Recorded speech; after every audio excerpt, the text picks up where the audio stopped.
जय हिंद फ्रेंड्स।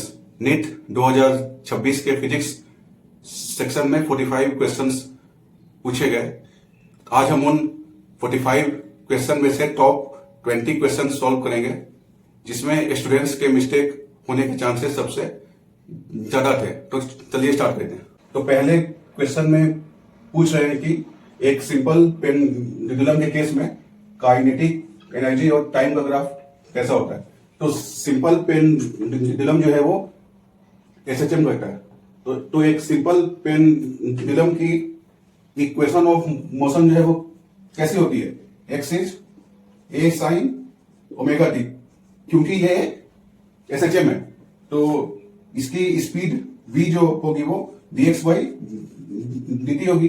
तो यहां से आ गया ए ओमेगा कॉस ओमेगा टी।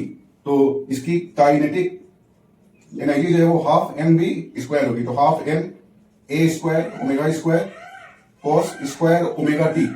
तो आप यहां पे देख रहे हो कि kinetic energy is proportional to cos square omega T. तो इसमें कॉस स्क्वायर का ग्राफ कौन सा है? This is the graph of sine. This is the graph of a constant plus sine. This is the graph of a constant and this is the graph of cos square. So correct option is fourth. Question number 2 में एक submarine है जो कि पानी के अंदर है। तो ये पूछ रहे हैं कि कितने वो हाइट बिलो जाए कि वो 100 एटमॉस्फेयर का प्रेशर जो है वो सह ले। तो ये अगर पानी अगर है और ये पानी का सरफेस है और हम अगर डेप्थ एच अगर नीचे अगर जाए और यहां पर सब मैरीन है, तो यहां जो प्रेशर होगी वो होगी सरफेस पर जो प्रेशर है वो प्लस एच रो जी, और सरफेस पे प्रेशर है ए 1 एटमॉस्फेयर का प्रेशर सरफेस पर है। तो 1 प्लस एच रो जी कितना होगा 100। तो यहां से h की वैल्यू आएगी। तो इसको हम अगर सॉल्व करें तो h rho g is 99 atmosphere और एक एटमॉस्फेयर में है 10 का पावर 5 पास्कल। तो ये हो गया 99 इंटू 10 का पावर 5, 10 का पावर 5। तो यहां से h की वैल्यू आ गई 99 इंटू 10 का पावर 5 बाई डेंसिटी है 1000 इंटू जी है 10। तो ये आ गया 990 क्या मीटर। So option B. अब अगर इस क्वेश्चन में एब्सोल्यूट प्रेशर के प्लेस पे अगर गॉज प्रेशर अगर होता तो यहां पर 100 - 1 जो है वो गॉज प्रेशर होता, क्योंकि गॉज प्रेशर जो है वो excess pressure above atmospheric pressure है। तो यहां पर 100 - 1 जो है वो गॉज प्रेशर है। तो इस बात का ध्यान रखना कि क्वेश्चन में एब्सोल्यूट प्रेशर है कि गॉज प्रेशर है। अब क्वेश्चन थर्ड में ये C1 C2 C3 और C4 और C5 का वैल्यू इतना है और ये पूछ रहे हैं कि find C equivalent and charge on etch capacitor.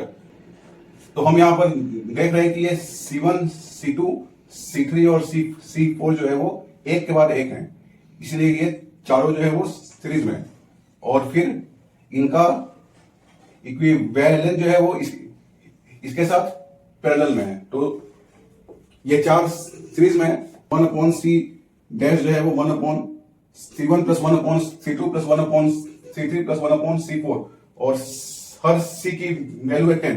तो 1/10 प्लस 1/10 प्लस 1/10 प्लस 1/10। तो यहां से 1/C डैश आ गया 4/10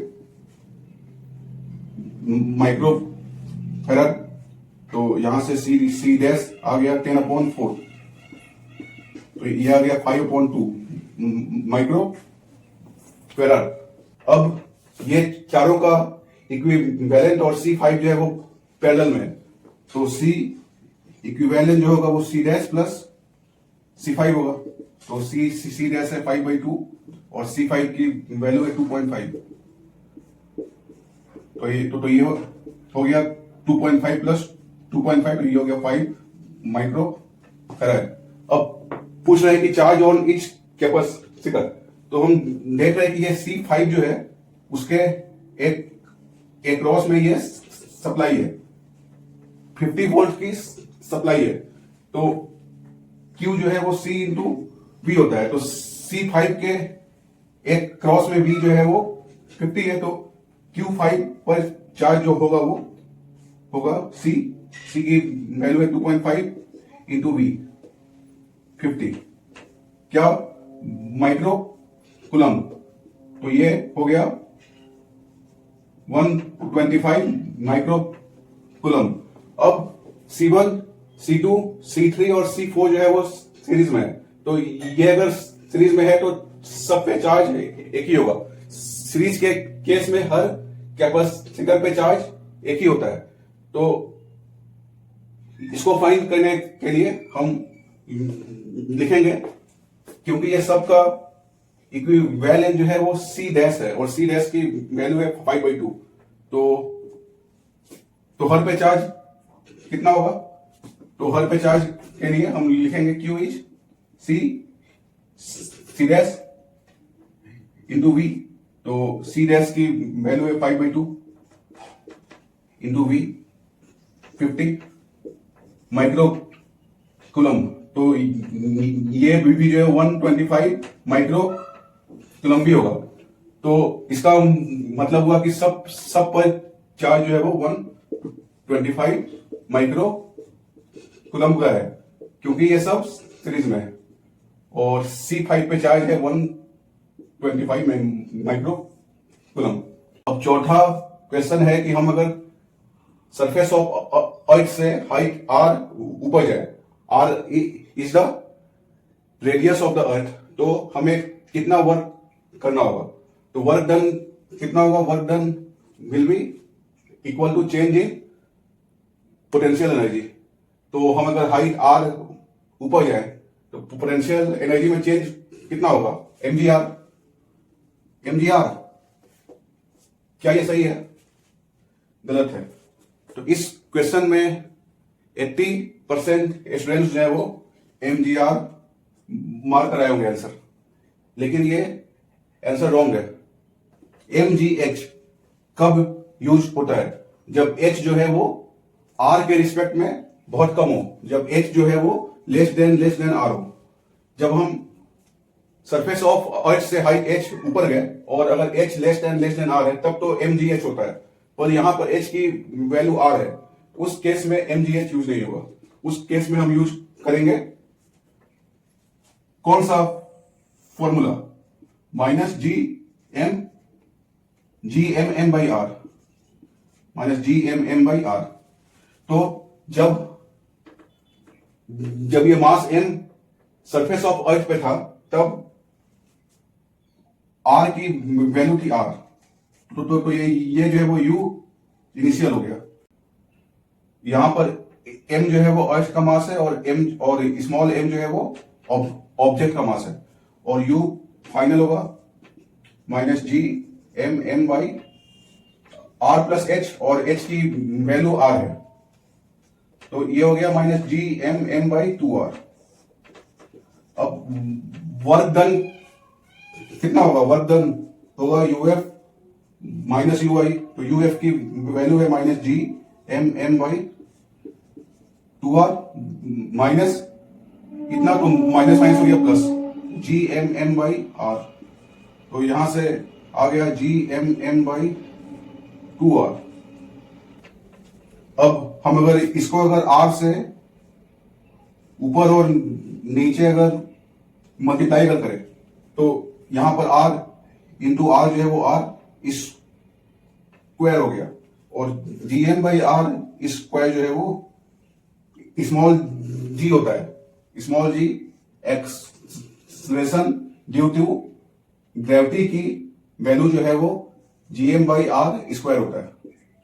तो यहां से आ गया small g/2 into M into R. तो एम जी आर बाई 2 इसका आंसर हो गया, M G R by 2, first option. अगर इस क्वेश्चन में अगर एच अगर आर से बहुत कम होता और मैं अगर आपसे कहूं कि अगर एच आर से बहुत कम है तो proof that change in potential energy is M G H, तो ये प्रूफ कैसे होगा? तो देखो यू इनिशियल जो है वो minus G M M by R है और यू फाइनल जो है वो minus G M M by R plus H है। तो यहां से मैं लिखता हूं minus G M M by R यहां से बाहर आया तो ये 1 प्लस एच बाई आर हो गया। तो यहां से आया minus G M M by R into 1 plus H by R का पावर -1। अब अगर एच अगर आर से बहुत छोटा अगर है तो बाइनोमियल एक्सपेंशन यू एफ की वैल्यू आएगी, यू एफ आएगा minus G M M by R into 1 minus H by R. ठीक है, तो यहां से आएगा minus G M M by R plus G M M by R into H by R. अब change in potential energy is U F minus U I.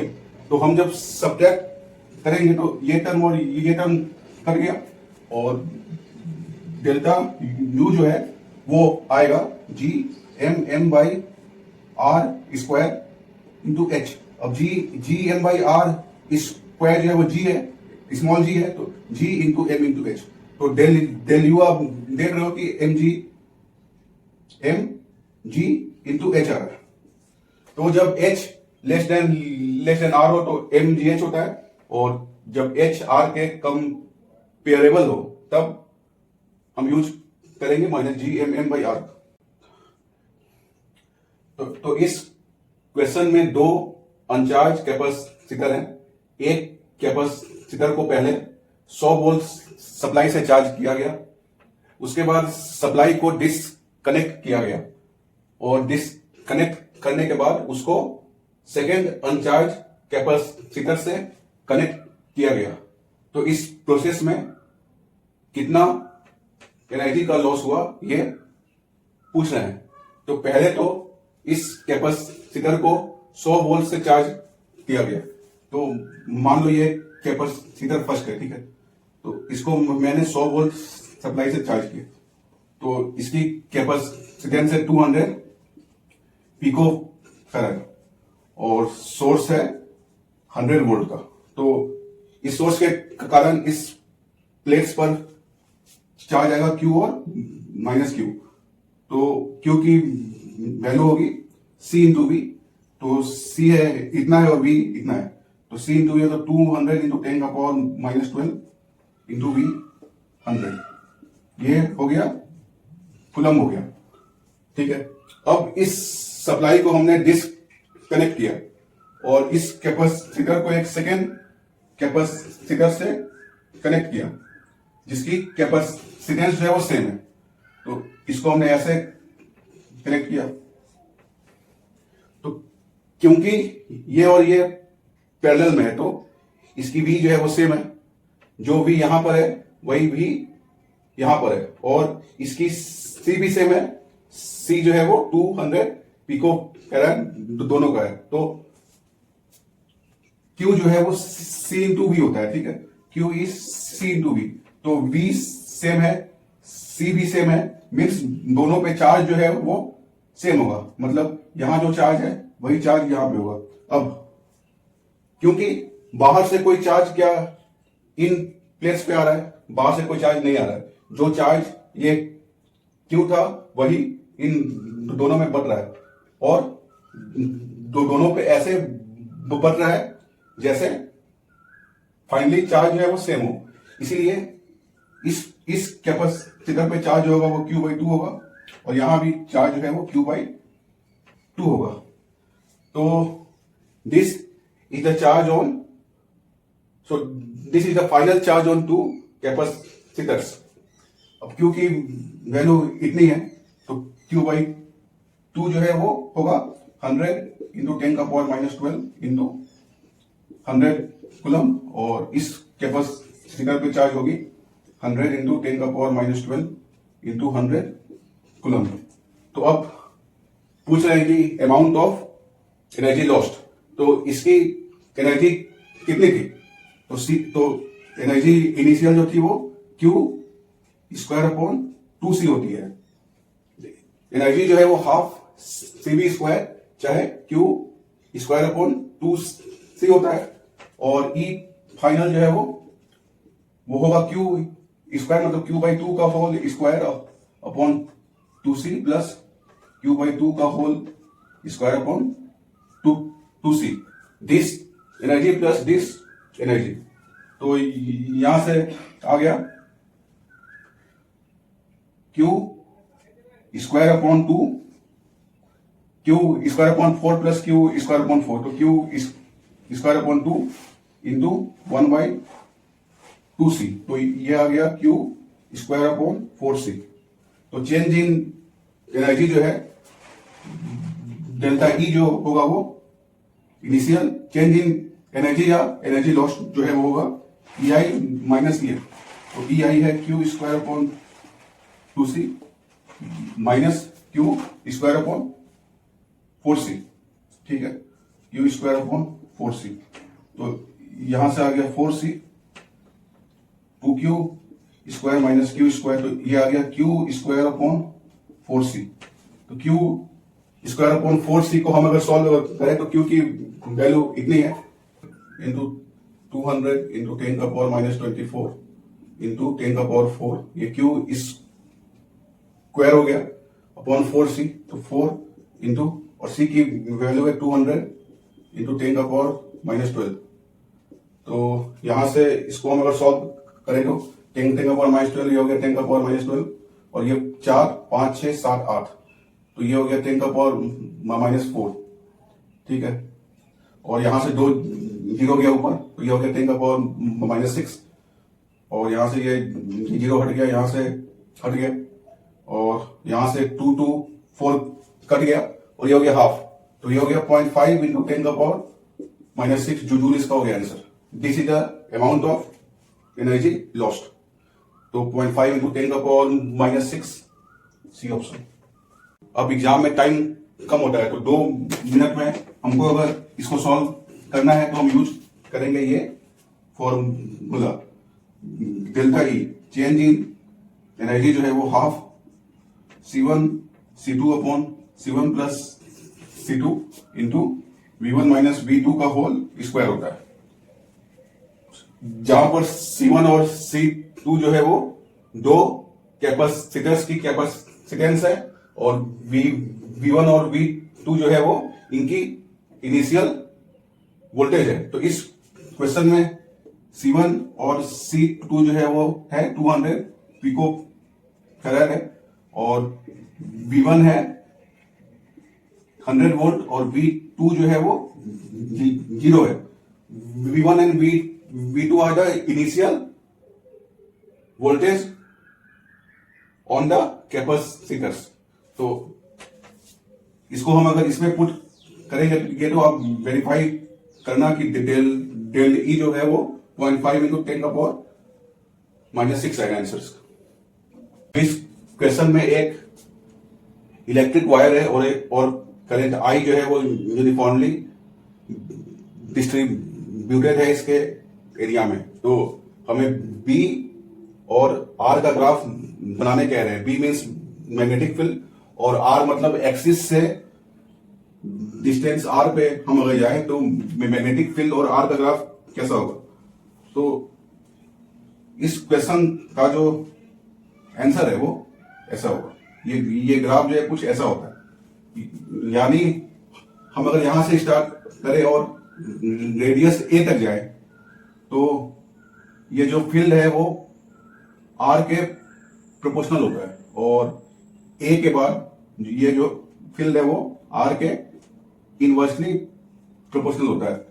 तो ये graph कैसे आएगा?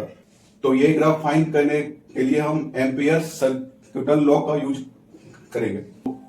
एम्पियर्स सर्किटल लॉ, ये लॉ कहता है कि integration of B dot DL is mu naught into I enclosed. ठीक है। तो जैसे कि ये वायर है मान लो ऐसा, और हमें एक्सिस से आर डिस्टेंस पर मैग्नेटिक फील्ड की वैल्यू फाइंड करनी है। तो एक कॉमन मिस्टेक जो स्टूडेंट्स एग्जाम में होता है वो ये है कि वो फील्ड की डायरेक्शन को अलोंग द एक्सिस मानते हैं। इसमें फील्ड की डायरेक्शन वो अलोंग द एक्सिस मानते हैं, जबकि इसमें फील्ड की डायरेक्शन जो है वो अलोंग द एक्सिस नहीं है। क्यों?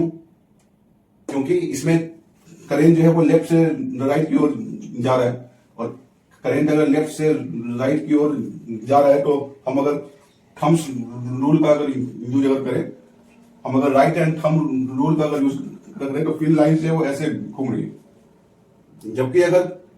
जबकि सोलेनॉइड के केस में करेंट जो है वो ऐसे घूमता है, तो इसमें जो फील्ड लाइंस जो है वो एक्सिस के अलोंग होती है, लेकिन करंट कैरिंग वायर में मैग्नेटिक फील्ड लाइंस जो है वो घूमती हैं ऐसे इस ओर।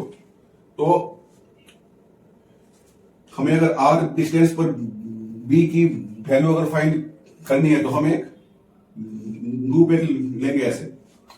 इस लूप से कितना करंट पास हो रहा है, इस लूप से आई इनक्लोज की वैल्यू कैसे आएगी? तो अगर इस वायर में करंट अगर आई है तो आई इनक्लोज जो इस रेडियस आर में लूप से होगा वो होगा I upon pi A square into pi R square. क्योंकि इसका एरिया जो है वो पाई आर स्क्वायर है और करंट डेंसिटी की वैल्यू जो है वो आई अपॉन पाई ए स्क्वायर है, क्योंकि आई जो है वो पूरे एरिया में डिस्ट्रीब्यूटेड है। तो यहां से पाई पाई कट गया, तो यहां से आ गया I R square upon A square. अब यहां से हम अगर लॉ अगर लगाते हैं तो इंटीग्रेशन बी डॉट डीएल, तो बी और डीएल के बीच का एंगल कितना होगा? 0 होगा, क्योंकि फील्ड लाइंस जो है वो इस लूप के अराउंड ही घूम रही है। तो टेंजेंट और बी के बीच का एंगल जो है वो 0 हो गया, तो बी डॉट डीएल होगा बी डीएल कॉस 0, तो कॉस 0 जो है वो 1 हो गया। तो यहां से आ गया mu not into I enclose, तो ये हो गया I R square upon A square. तो यहां से बी, क्योंकि आर पर हर डिस्टेंस आर पर बी की वैल्यू जो है वो सेम होगी। हम देखें कि हर डिस्टेंस आर पर, क्योंकि हर पॉइंट जो है वो सिमेट्रिक है, एक्सिस से सेम डिस्टेंस पर है, तो बी की वैल्यू जो है वो सेम होगी। तो बी अगर सेम अगर है तो बी इज ए कांस्टेंट, तो बी यहां से बाहर आ गया, तो बी इंटू इंटीग्रेशन डीएल और सम ऑफ ऑल लेंथ जो है वो 2 पाई आर हो गया, 2 पाई आर हो गया यहां से। तो ये mu naught I R square upon A square, यहां से एक आर कट गया, तो यहां से हो गया बी की वैल्यू आ गई mu naught I upon A square into 2 pi into R. तो देख रहे हो कि बी प्रोपोर्शनल टू आर आ गया यहां से।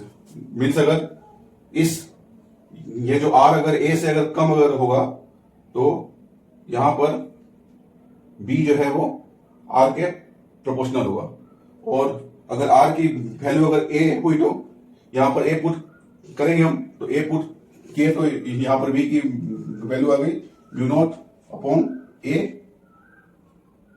आई अपॉन 2 पाई। तो ये जो वैल्यू है वो यहां पे है। अब हम अगर बाहर अगर जाए तो बाहर के इस वायर के बाहर ये लूप कुछ ऐसा होगा, तो लूप अगर ऐसा अगर है तो ये लूप कितना करंट को इनक्लोज कर रहा है, तो ये लूप जो है वो करंट आई को इनक्लोज कर रहा है, क्योंकि इस एरिया के बाहर ये आई 0 है।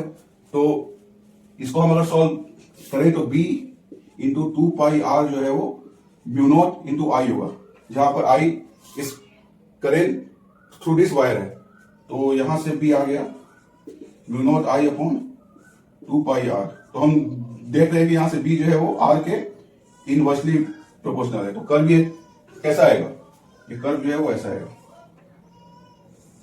ए तक जो है वो प्रोपोर्शनल होगा और ए के बाद ये इनवर्सली प्रोपोर्शनल होगा, ठीक है। और ए पर बी की वैल्यू जो है वो कितनी होगी। तो ये एक बहुत ही अच्छा सवाल है और इस क्वेश्चन में ये एक मीटर ब्रिज है और इस मीटर ब्रिज में ये कह रहे हैं कि अगर हम सप्लाई और गैल्वेनोमीटर का अदला बदली अगर करें तो क्या इस गैल्वेनोमीटर में बस राइट डिफ्लेक्शन होगी या बस लेफ्ट होगी या कोई डिफ्लेक्शन नहीं होगा या बोथ राइट और लेफ्ट दोनों होगा और बैलेंस पॉइंट पर 0 होगा। तो इसको हम अब स्टेप बाय स्टेप समझते हैं। सो पहले हम इस सर्किट का फंक्शन समझते हैं। ये एक मीटर ब्रिज है, this is a meter bridge. इस ब्रिज में ये जो है एक वायर है और इस वायर का लेंथ जो है वो 1 मीटर है और ये जॉकी है। Jockey is a basically A small metal rod और ये रॉड जो है इस वायर पर मूव करता है। तो मान लो कि किसी भी टाइम ये रॉड यहां पे इस वायर को टच कर रहा है ऐसे, ठीक है। तो जब ये रॉड इस वायर को यहां पे टच कर रहा है तो इस पार्ट ऑफ वायर की कुछ रेजिस्टेंस होगी, मान लो ये R3 है और इस पार्ट ऑफ वायर की कुछ रेजिस्टेंस होगी, मान लो ये R4 है और ये एक मेटल बॉक्स है। इस मेटल बॉक्स में हर पॉइंट की पोटेंशियल जो है वो एक ही होती है। मतलब ये अगर पॉइंट ए है तो ये भी पॉइंट ए होगा, यहां की पोटेंशियल और यहां की पोटेंशियल जो है वो एक ही होगी। ये अगर पॉइंट बी अगर है तो ये अगर बी है तो यहां भी पॉइंट बी ही होगा। ये पॉइंट अगर सी है तो ये पॉइंट भी सी होगा, ये पॉइंट भी सी होगा और ये पॉइंट मान लो डी है। अब ये इस क्वेश्चन में कह रहे हैं कि मान लो ये ब्रिज पहले बैलेंस था और उस पोजीशन में हमने ई और जी को इंटरचेंज कर दिया, तो क्या अब गैल्वेनोमीटर में के डिफ्लेक्शन में कोई फर्क होगा या जी में डिफ्लेक्शन अब होगा। तो ध्यान दो कि इस सर्किट में अब 4 रेजिस्टेंस है, R1, R2, R3 और R4 और हम अगर ई और जी को अगर आपस में अगर बदल लें तो यहां पे आ गया जी और यहां पर आ गया ई। कि जब ब्रिज पहले बैलेंस था और उस पॉइंट पर हम अगर ई और जी को अगर एक्सचेंज करेंगे आपस में तो ब्रिज के बैलेंस पॉइंट पे कोई चेंज नहीं आता और अभी भी इस जी में कोई करंट नहीं होगा। ऐसा क्यों? क्योंकि आप अगर बेसिक ब्रिज पे अगर जाओ आपको ध्यान में होगा कि ये बेसिक ब्रिज है, ठीक है। ये पॉइंट ए मान ले, ये बी मान ले, ये सी मान ले, ये डी अगर मान ले तो यहां पर गैल्वेनोमीटर है मान लो और यहां पर सप्लाई है बी, ठीक है।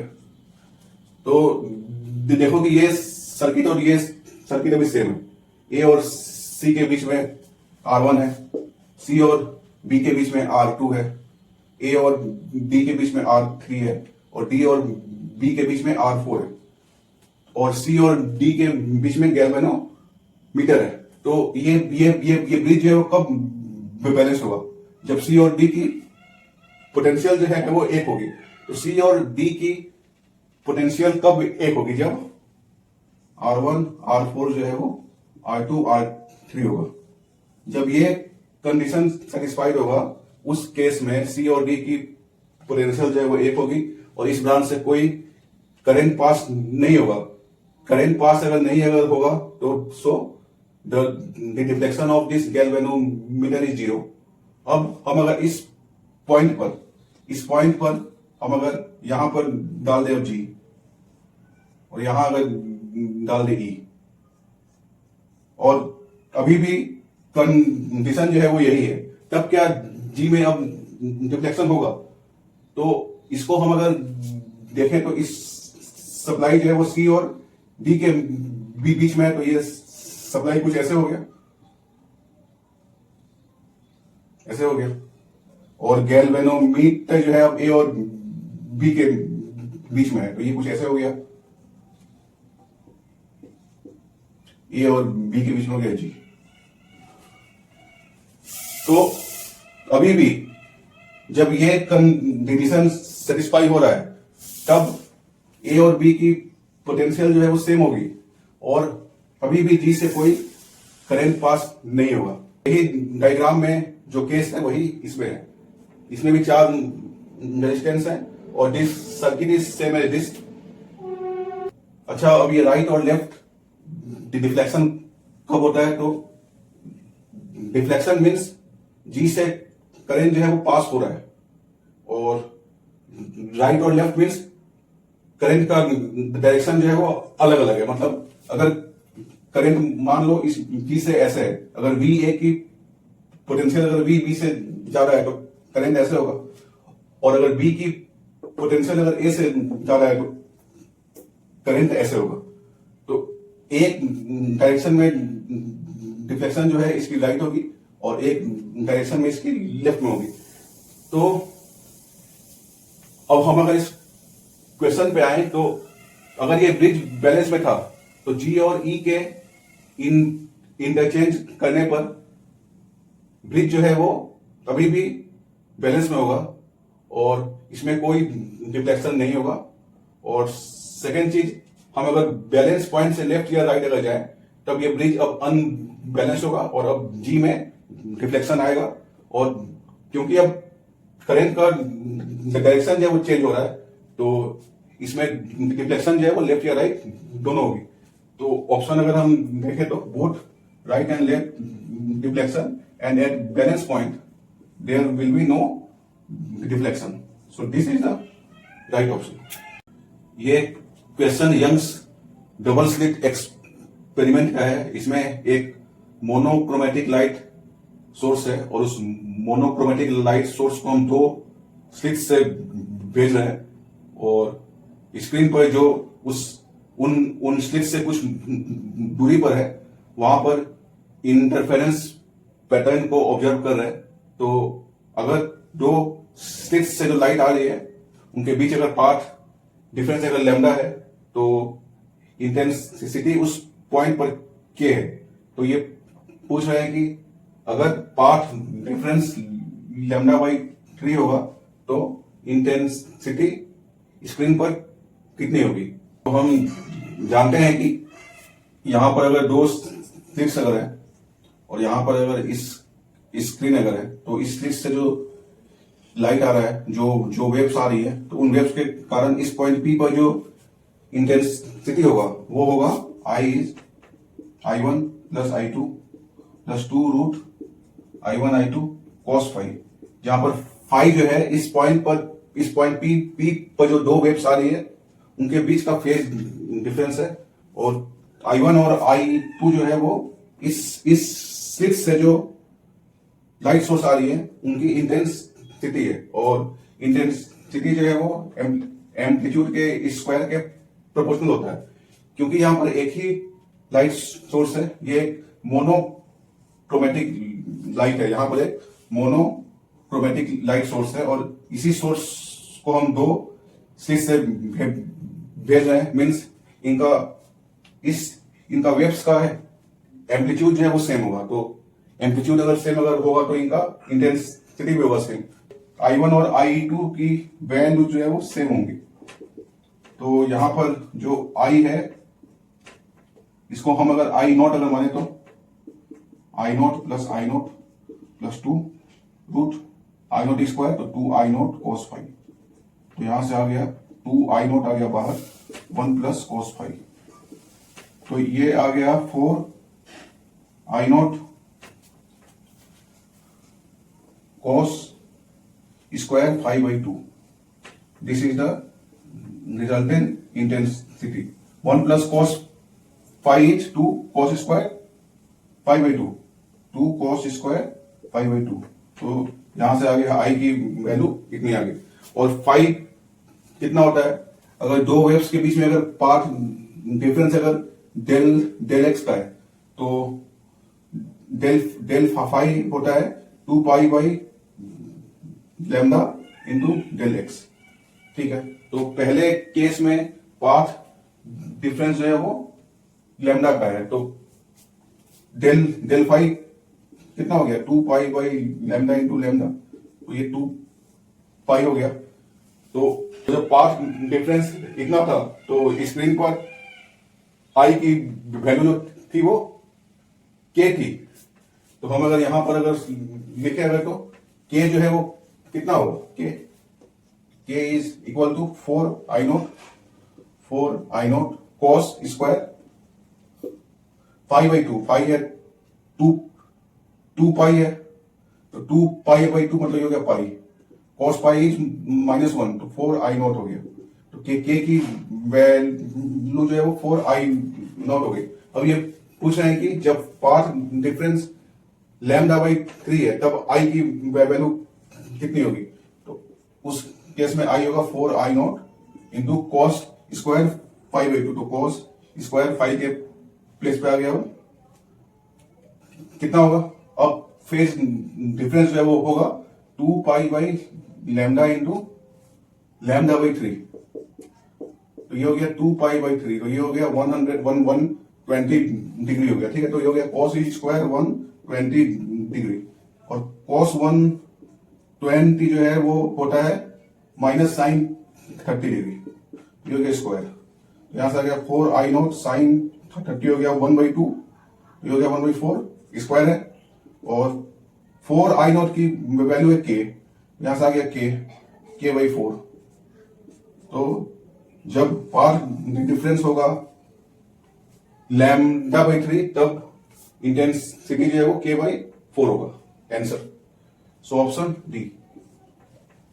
ये एक इलेक्ट्रोस्टैटिक्स का सवाल है, इसमें 5 स्टेटमेंट है और पूछ रहे हैं कि कौन सा स्टेटमेंट सही है। तो पहला स्टेटमेंट है कि कंडक्टर के अंदर इलेक्ट्रोस्टैटिक फील्ड 0 होता है। तो कंडक्टर के अंदर अगर फील्ड अगर होता तो करंट जो है वो पास होता, पर इलेक्ट्रोस्टैटिक मीन्स क्या है, इलेक्ट्रो मतलब इलेक्ट्रॉन और स्टैटिक मतलब रुका हुआ। तो इलेक्ट्रॉन अगर रुका हुआ है तो उसके अंदर कोई नेट फील्ड नहीं है, तो कंडक्टर के अंदर हमेशा ही नेट फील्ड जो है वो 0 होता है, या इलेक्ट्रिक फील्ड जो है वो 0 होता है। हम नेट फील्ड क्यों कह रहे हैं, क्योंकि मान लो ये कंडक्टर है और बाहर से आप इसमें कोई इलेक्ट्रिक फील्ड दे रहे हो, तो बाहर से फील्ड दो चाहे मत दो, इसमें फील्ड हमेशा ही 0 होता है। तो हम अगर बाहर से फील्ड अगर ई अगर देंगे तो इलेक्ट्रॉन्स पे फोर्स फील्ड के अपोजिट में एक्ट होता है, तो यहाँ इलेक्ट्रॉन आएगा, इलेक्ट्रॉन पे फोर्स जो है वो फील्ड के अपोजिट डायरेक्शन में एक्ट होता है। तो इलेक्ट्रॉन पे चार्ज कैसा होता है, माइनस होता है, और यहाँ पे चार्ज जो है वो प्लस का है। अब ये प्लस माइनस के कारण इसके अंदर इंड्यूस्ड चार्ज होता है। अब ये इंड्यूस्ड चार्ज के कारण जो फील्ड है वो इस फील्ड को कैंसिल कर देता है, और इसके इन साइड में नेट फील्ड जो है वो 0 होता है। तो कंडक्टर के अंदर हमेशा ही फील्ड 0 होता है, तो ए इज द राइट ऑप्शन। अब हम अगर बी में आए तो electric field at the surface of charge conductor does not depend on surface charge density.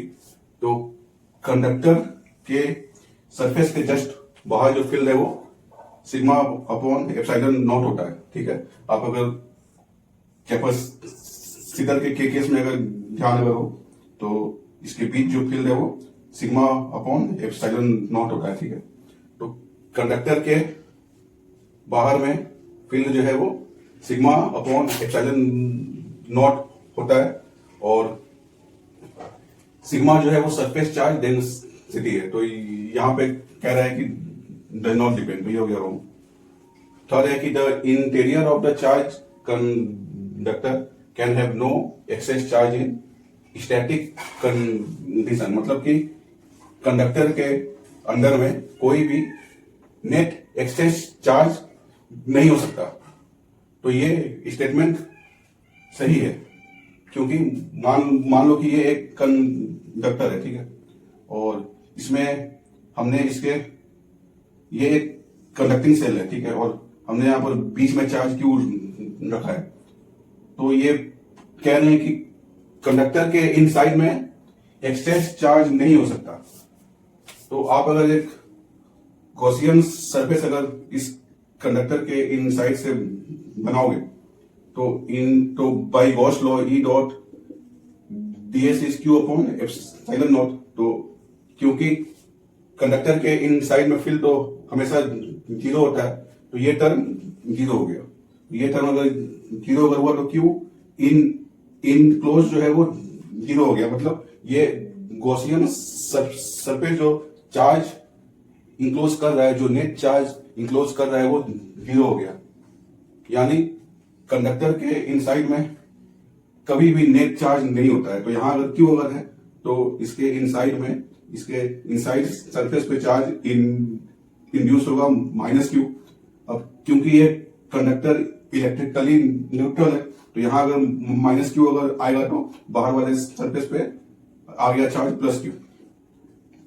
तो जो चार्ज इनसाइड में है वो सरफेस पे आ गया, और इसके इनसाइड में नेट चार्ज है वो जीरो होता है। सो this is the right option. चौथा है कि चार्ज कंडक्टर के केस में इलेक्ट्रोस्टैटिक फील्ड जो है वो हमेशा ही सरफेस के परपेंडिकुलर होता है। ऐसा क्यों? क्योंकि मान लो कि ये एक कंडक्टर है और फील्ड जो है वो सरफेस के परपेंडिकुलर नहीं है। मान लो ये 5 है, सरफेस से थीटा एंगल पर इलेक्ट्रिक फील्ड है। तो इस फील्ड के को हम अगर दो कंपोनेंट में अगर तोड़े, ई कॉस थीटा और ई साइन थीटा, तो ये ई कॉस थीटा फील्ड के कारण इलेक्ट्रॉन्स जो कंडक्टर में फ्री हैं उस पर फोर्स एक्ट होगा, और उस फोर्स के कारण वो मूव करना स्टार्ट करेंगे। तो वो अगर मूव अगर होंगे तो क्या इलेक्ट्रोस्टैटिक कंडीशन अब मेंटेन होगा। जब इलेक्ट्रॉन्स मूव करना स्टार्ट किए तो स्टैटिक कंडीशन जो है वो टूट गया। इसीलिए इलेक्ट्रिक फील्ड का कोई कंपोनेंट सरफेस के पैरेलल नहीं होता, ताकि इलेक्ट्रोस्टैटिक कंडीशन जो है वो मेंटेन रहे। So field is always perpendicular to the surface of the conductor. So this is the right option. और पांचवा है कि एक चार्ज कंडक्टर के अंदर इलेक्ट्रोस्टैटिक पोटेंशियल जो है वो जीरो होता है। सो this is the wrong statement. एक कंडक्टर के अंदर इलेक्ट्रोस्टैटिक पोटेंशियल जो है वो उसके सरफेस पे जितना है उतना ही होता है। यानी ये मान लो एक सेल है, ये मान लो एक कंडक्टिंग सेल है, और ये कंडक्टिंग सेल जो है वो चार्ज है, ठीक है। चार्ज है तो सारा चार्ज जो है इसके सरफेस पे होगा। तो आप अगर बाहर से इस कंडक्टिंग सेल के अगर इन साइड में अगर आओगे तो बाहर में इस सेल के कारण कुछ इलेक्ट्रिक फील्ड होगा, और अगर इलेक्ट्रिक फील्ड अगर होगा तो dVV जो है वो कितना होता है, माइनस ई डॉट dr होता है। तो आप अगर यहां से यहां अगर आए तो dr की कुछ वैल्यू होगी और फील्ड की कुछ वैल्यू है ही, तो dV की कुछ वैल्यू होगी। मतलब यहां से यहां जब आप आओगे तो पोटेंशियल में कुछ चेंज होगा। लेकिन आप जैसे ही कंडक्टर के इन साइड में आओगे तो इलेक्ट्रिक फील्ड जीरो हो गया। तो इलेक्ट्रिक फील्ड जब जीरो है तो dV जो है वो जीरो होगा, और dV अगर जीरो होगा तो चेंज इन पोटेंशियल जीरो हो गया। मतलब पोटेंशियल हर जगह जो है वो कांस्टेंट है, और वो कितना है, जितना सरफेस पे था। और सरफेस पे पर पोटेंशियल जो है वो सेम होता है। सरफेस पे पोटेंशियल सेम होता है क्योंकि आप अगर सरफेस पे एक पॉइंट से दूसरे पॉइंट अगर जाओ तो इलेक्ट्रिक फील्ड और डिस्प्लेसमेंट जो है वो परपेंडिकुलर है, क्योंकि field is always perpendicular to the surface, इसीलिए ई डॉट डी आर जो है वो जीरो हो गया और डी वी जो है वो जीरो हो गया। तो सरफेस पर पोटेंशियल की वैल्यू हमेशा ही सेम होती है और उसके इन साइड में उतनी ही होती है जितनी सरफेस पे थी, क्योंकि आप अगर यहां से यहां आ रहे हो तो डी वी जो है वो जीरो हो गया, तो डी वी अगर जीरो अगर है मतलब यहां जो पोटेंशियल है वही यहां पे होगी। So this is the wrong option. So the correct option is A, C and D, option A. ये क्वेश्चन रे ऑप्टिक्स का है और ये एक बहुत ही अच्छा सवाल है। क्वेश्चन में ये कह रहा है कि एक कॉन्केव लेंस है और रे ऑफ लाइट जो है वो ऑब्जेक्ट से पैरेलल आ रही है, पैरेलल टू प्रिंसिपल एक्सिस आ रही है। तो जब वो रे ऑफ लाइट कॉन्केव लेंस से पास हुई तो वो सेकेंड प्रिंसिपल फोकस से पास होगी, या ऐसा प्रतीत होगा कि वो फर्स्ट प्रिंसिपल फोकस से डाइवर्ज होगा, या वो 2f से पास होगा, या वो प्रिंसिपल एक्सिस के पैरेलल निकल जाएगी। तो इस क्वेश्चन को हम पहले कॉमन सेंस से सॉल्व करेंगे और फिर एक बुक का रेफरेंस लेंगे कि फर्स्ट प्रिंसिपल फोकस क्या है, सेकंड प्रिंसिपल फोकस क्या है, और फिर उससे इसको सॉल्व करेंगे। तो पहले हम अगर कॉमन सेंस से इसको अगर देखें तो यहाँ पर लेंस कैसा है, कॉनकेव लेंस है। तो कॉनकेव लेंस कैसा होता है, concave lens is a diverging lens, यानी ये रे ऑफ लाइट को डाइवर्ज करता है। तो जब रे ऑफ लाइट डाइवर्ज होगी तो क्या वो किसी पॉइंट पर रिफ्रैक्शन के बाद मीट होगा, मीट नहीं होगा। तो पहला हम अगर ऑप्शन अगर देखें तो कह रहा है कि रे ऑफ लाइट जो है वो प्रिंसिपल एक्सिस के पैरेलल है, तो रिफ्रैक्शन के बाद वो जो है वो सेकेंड प्रिंसिपल फोकस से पास होगा। तो कॉन्केव लेंस में रे ऑफ लाइट मीट नहीं होती है, तो जब मीट नहीं होती है तो पास होने का कोई सवाल इसमें है ही नहीं। तो हमें अगर फर्स्ट प्रिंसिपल फोकस और सेकंड प्रिंसिपल फोकस के बारे में अगर पता भी अगर नहीं है तो हम इस ऑप्शन को एलिमिनेट कर सकते हैं। सेकंड में है, थर्ड में हम अगर आए तो पासेस थ्रू 2f, पासेस है मतलब पास मतलब वो उस पॉइंट पे मीट हो रहा है, तो ये भी हो गया रॉन्ग। और फोर्थ है कि emergence parallel to principal axis, यानी रे ऑफ लाइट जो है वो कॉन्केव लेंस पे आई, पैरेलल आई और वो इसे पैरेलली पास हो गई, तो ये तो रॉन्ग हो गया। तो बच गया बस एक option, appears to diverge from the first principal focus। तो इस क्वेश्चन को हमने पहले कॉमन सेंस से सॉल्व किया, तो ये तीन ऑप्शन एलिमिनेट हुए और एक जो है वो करेक्ट होगा। अब हम अगर बुक पे आए तो ये फर्स्ट प्रिंसिपल फोकस क्या है और सेकेंड प्रिंसिपल फोकस क्या है। तो एनसीईआरटी बुक में लिखा हुआ है कि लेंस के दो फोकस होते हैं, हर लेंस के दो फोकस होते हैं, कॉन्केव लेंस हो चाहे कॉन्वेक्स लेंस हो, उसके दो फोकस होते हैं, एक फर्स्ट प्रिंसिपल फोकस और एक सेकेंड प्रिंसिपल फोकस। तो फर्स्ट और सेकेंड में फर्क क्या है, तो एनसीईआरटी में क्लियरली कहा गया है कि जो फोकस ऑब्जेक्ट के साइड हो, ऑब्जेक्ट का रे जिस साइड से लेंस पे आ रहा है उस साइड का फोकस जो होगा वो फर्स्ट प्रिंसिपल फोकस होगा और अदर साइड का जो फोकस होगा वो सेकेंड होगा। तो कॉन्वेक्स लेंस के केस में आप अगर देखो तो हम स्टैंडर्ड यही मानते हैं कि ऑब्जेक्ट जो है वो लेफ्ट की साइड है। तो ऑब्जेक्ट अगर यहां पे है मान लो, तो फर्स्ट प्रिंसिपल फोकस भी इसी ओर होगा और सेकेंड जो है वो इस ओर होगा। तो कॉन्वेक्स लेंस के केस में f1 जो है वो यहां पे होगा और f2 जो है वो यहां पे होगा।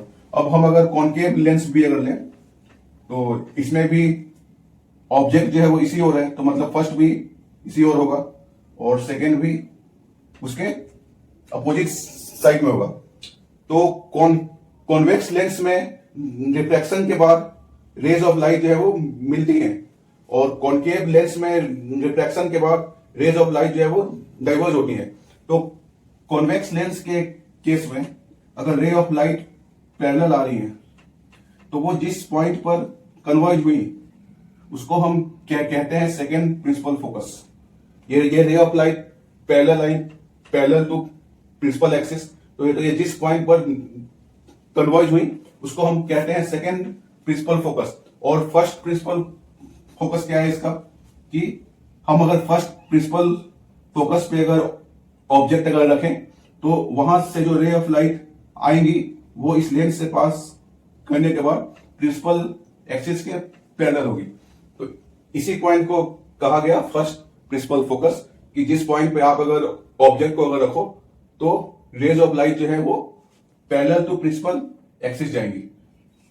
अब हम अगर कनकेव लेंस के केस में आते हैं तो कनकेव लेंस के केस में फर्स्ट प्रिंसिपल फोकस क्या है, तो फर्स्ट प्रिंसिपल फोकस डिफाइन करने के लिए आप रेज ऑफ लाइट जो है वो पैरेलल टू प्रिंसिपल एक्सिस, तो इस लेंस के से पास करने के बाद ये रेज ऑफ लाइट जो है वो डाइवर्ज होंगी ऐसे।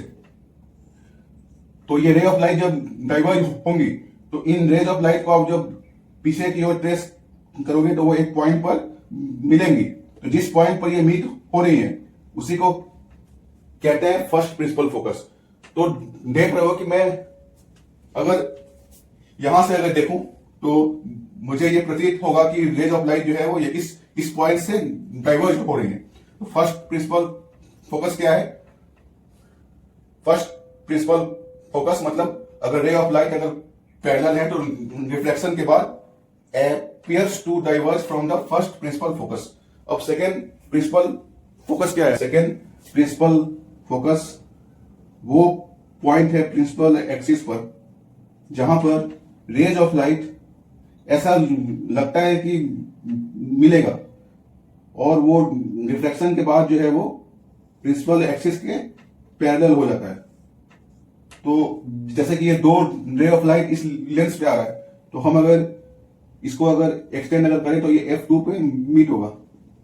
तो ऐसा प्रतीत हो रहा है कि ये F2 पर ये रेज ऑफ लाइट कन्वर्ज हो रहा है, पर रिफ्लेक्शन के बाद ये प्रिंसिपल एक्सिस के पैरेलल हो रहा है।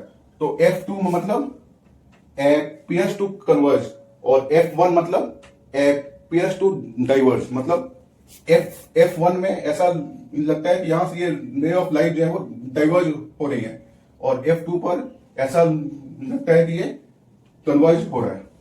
सिंपल याद रखो कि F1 जो है वो ऑब्जेक्ट के साइड में होता है और F2 जो है वो अदर साइड में होता है। So second is the right option. इस क्वेश्चन में एक थिन वायर है लेंथ L का और उसका मास डेंसिटी जो है वो m है और इस थिन वायर को एक सर्कुलर रिंग में हम चेंज कर रहे हैं।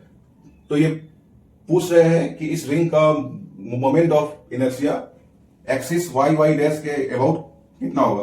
तो इस प्लेन को आप मान लो कि ये प्लेन जो है वो XY प्लेन है। तो देखो यहां पर प्लेन कौन सा है, XY प्लेन। तो ये हो गया x एक्सिस और ये y एक्सिस है और z एक्सिस मान लो ऐसे है, this is the z axis. तो सेंटर C अगर है और इस रिंग का मास भी m होगा क्योंकि ये जो है thin wire of length L से हुआ है फॉर्म। तो इस रिंग का मास कितना होगा, तो इस रिंग का मास उतना ही होगा जितना ये थिन वायर का है और थिन वायर का मास कैसे आएगा, length L into mass density m। तो इस रिंग का मास जो है वो हो गया, मास ऑफ रिंग जो हो गया L इंटू m।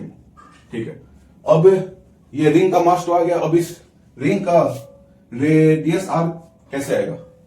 तो मान लो कि इसका रेडियस जो है वो r है, तो 2 पाई r जो है वो कितना होगा, इसका लेंथ L होगा। तो 2 पाई r जो है वो L हो गया, तो यहां से r आ गया L अपॉन 2 पाई।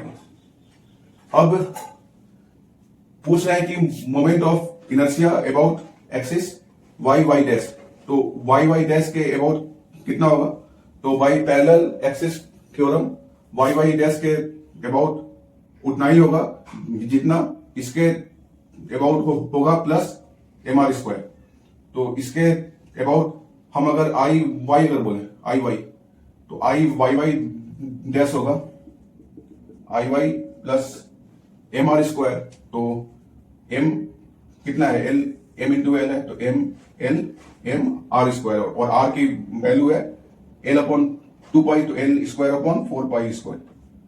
अब ये आई वाई कैसे आएगा, तो ध्यान दो कि अगर एक्सिस ऐसे होता, अगर जेड एक्सिस अगर होता, तो जेड एक्सिस के अबाउट इसका होता आई जेड होता, हर पॉइंट का मास जो है वो आर डिस्टेंस पे है, तो समेशन डीएम आर स्क्वायर होता।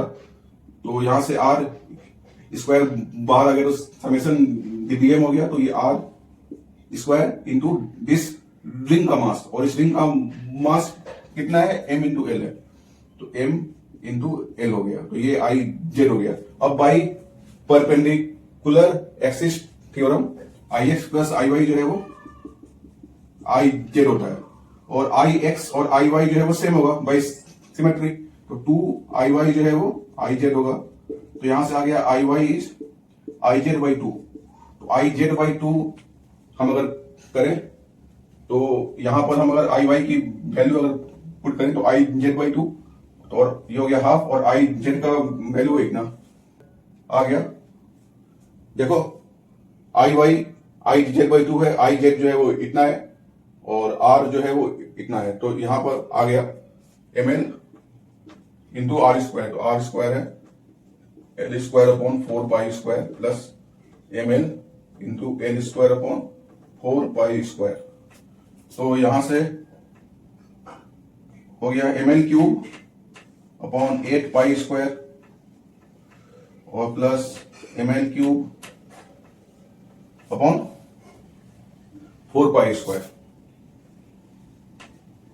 तो इसको आप अगर सॉल्व करोगे, तो एम एल यहां से 8 एलसीएम आएगा, और यहां जाएगा 2, तो 3 M L cube upon 8 pi square. इसका आंसर होगा आई वाई वाई डैश जो होगा वो।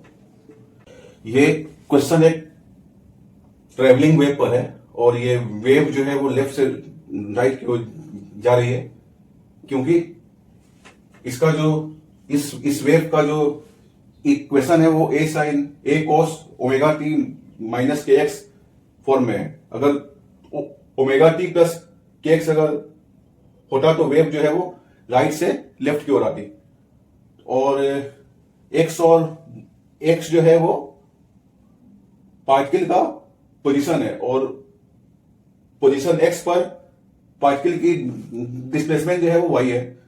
तो ये पूछ रहे हैं कि 2 पॉइंट के बीच में जिसका डिस्टेंस है 0.5 मीटर है, तो उनके बीच फेज डिफरेंस कितना होगा। तो फेज डिफरेंस तो हम जानते हैं कि अगर पाथ डिफरेंस अगर डेल्टा एक्स अगर हो, तो फेज डिफरेंस जो है वो 2 pi upon lambda into delta x होता है। तो अब डेल एक्स के प्लेस पे है 0.5 मीटर। तो एक चीज यहां पे ध्यान दो कि 2 पॉइंट के बीच जो सेपरेशन है वो किसमें है, मीटर में है, और यहां पर जो वेव इक्वेशन जो दिया हुआ है उसमें एक्स किसमें है, सेंटीमीटर में है। तो हम पहले इसको चेंज करेंगे किसमें, सेंटीमीटर में। तो डेल्टा एक्स जो है वो है 0.5 मीटर, मतलब ये हो गया 50 सेंटीमीटर हो गया, ठीक है। तो अब ये फेज डिफरेंस डेल फाई कैसे आएगा, इसको हम अगर डेल फाई बोले तो ये होगा 2 pi by lambda into del X, और डेल एक्स है 50 है, और ये 2 पाई बाई लैम्डा इसी को हम कहते हैं के इंटू 50, वेयर के इज द वेव नंबर।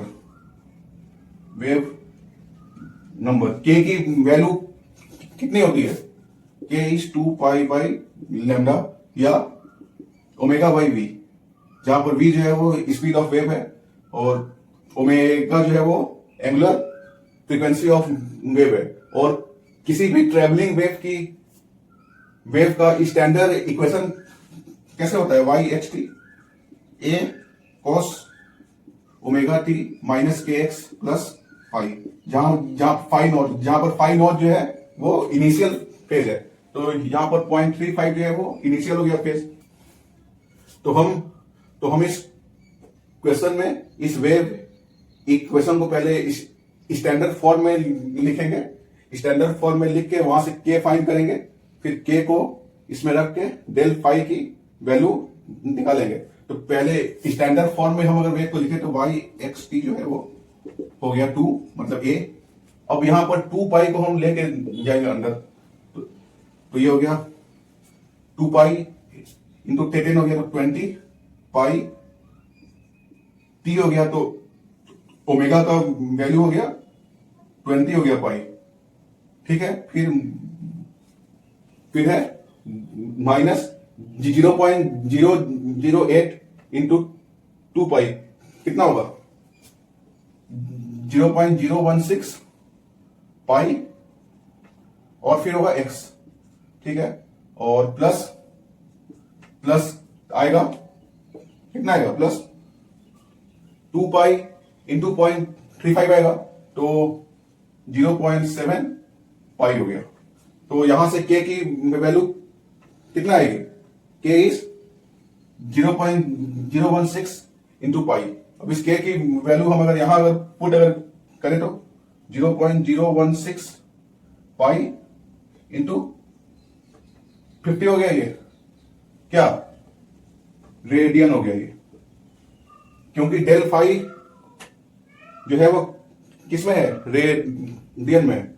तो इसको हम अगर सॉल्व करें तो 16 5 जा 80 होता है, और यहां से 0 आ गया, ये हो गया पाई, तो 1 2 3 के बाद पॉइंट है तो 1 2 3, तो 0.8 पाई इसका आंसर हो गया। तो 0.8 पाई इज द आंसर। ये क्वेश्चन सेमी कंडक्टर डायोड का एक बहुत ही अच्छा सवाल है, और इस क्वेश्चन में एक डायोड है, एक रेजिस्टेंस है और एक इनपुट सोर्स है। इनपुट सोर्स कैसा है, एक साइन वेव है। तो ये पूछ रहे हैं कि वीडी का कर्व टाइम टी के साथ कैसा होगा। तो ये 4 ऑप्शंस है। तो हम अगर ध्यान अगर दें तो 0 से टाइम t/2 तक vi जो है वो प्लस में है, और t/2 से टाइम t तक vi जो है वो माइनस में है। तो हाफ टाइम पीरियड तक क्योंकि vi जो है वो प्लस में है, तो ये हो गया प्लस और ये हो गया माइनस। अब चेक करो कि ये डायोड जो है वो ऑन है कि ऑफ है। डायोड को ऑन ऑफ चेक करने के लिए पहले इस सर्किट को ऑफ मान लो। ऑफ मीन्स इसमें कोई करंट नहीं है, और check the diode is on और ऑफ। तो देखो तो यहां पे आएगा प्लस और यहां पे आएगा माइनस। अब डायोड के पी साइड पे माइनस है और एन साइड पे प्लस है, तो जब भी ऐसा हो मतलब डायोड ऑफ है। डायोड इज रिवर्स बायस अगर है मतलब इस डायोड से कोई करंट पास नहीं होगा, and this diode behaves as open circuit. तो 0 से टाइम t/2 तक क्योंकि ये डायोड ऑफ है, तो इस सर्किट में कोई करंट नहीं होगा। करंट अगर है तो रेजिस्टेंस R में वोल्टेज ड्रॉप जो है वो VR is I into R 0 होगा। मतलब यहां जो आउटपुट मिल रहा है वो 0 होगा, और सारा का सारा वोल्टेज जो है वो यहां पे आता है। तो VD जो है वो VI होगा। तो 0 से t/2 तक VD जो है वो VI होगा, और VI का कर्व कैसा है, ऐसा है। तो VD का भी कर्व 0 से t/2 तक में ऐसा होगा। ठीक है इतना। अब t/2 से t तक VI जो है वो निगेटिव है, तो निगेटिव मीन्स यहां पर हो गया माइनस, यहां हो गया प्लस। T/2 के बाद सोर्स जो है अपना डायरेक्शन चेंज कर रहा है, तो ये हो गया प्लस और ये हो गया माइनस। तो डायोड के पी साइड पे अब आएगा प्लस और एन साइड पे आएगा माइनस। तो अब क्योंकि पी साइड प्लस है और एन साइड माइनस है, तो ये डायोड अब ऑन हो गया। तो डायोड अब ऑन हो गया, मतलब ये डायोड अब शॉर्ट हो गया। This diode behaves as a short circuit. तो सारा का सारा जो वी आई है वो कहां पे आ गया, देखो आर पे आ गया। यहां हो गया प्लस, यहां हो गया माइनस। तो वी डी जो है क्योंकि अब शॉर्ट हो गया है, तो यहां का पोटेंशियल और यहां का पोटेंशियल तो एक होगा, मतलब वी डी जो है जीरो होगा। T/2 से टी तक वी डी जो है वो जीरो होगा। T/2 से टी तक वी आउटपुट कितना होगा, वी आउटपुट मतलब वी आर। तो T/2 से टी तक सारा वी आई जो है वो वी आर पे आ रहा है, क्योंकि ये अब शॉर्ट है। तो वी आउटपुट जो होगा वो सेम एज वी आई होगा। तो जीरो से T/2 तक तो वी आर जो है वो जीरो है, और T/2 से टी तक वीओ जो है वो सेम एज वी आई होगा। तो ये कर्व ऐसा होगा। तो ये हो गया वी आर वर्सेस टाइम का कर्व, और ये हो गया वी डी वर्सेस टाइम का कर्व। अब मेरा आपसे एक क्वेश्चन है कि अगर इस डायोड के प्लेस पे प्रैक्टिकल डायोड अगर होता, ये डायोड कैसा है, this diode is ideal diode में अगर पी साइड की पोटेंशियल अगर एन साइड से ज्यादा अगर है तो डायोड ऑन होता है। पर प्रैक्टिकल के केस में वीपी माइनस वी एन तब तक ऑन नहीं होता जब तक ये 0.7 वोल्ट से ज्यादा ना हो। तो अगर यहां पर प्रैक्टिकल डायोड होता तो वीडी और वीआर का कर्व कैसा होता। मैंने प्रैक्टिकल और आइडियल डायोड का अलग से एक वीडियो बनाया है, आप प्लेलिस्ट में जाके उसको देखो, और फिर वीडी और वीआर का कर्व कैसा होगा खुद से एक बार ट्राई इसको करना। सो इसका ऑप्शन हो गया डी।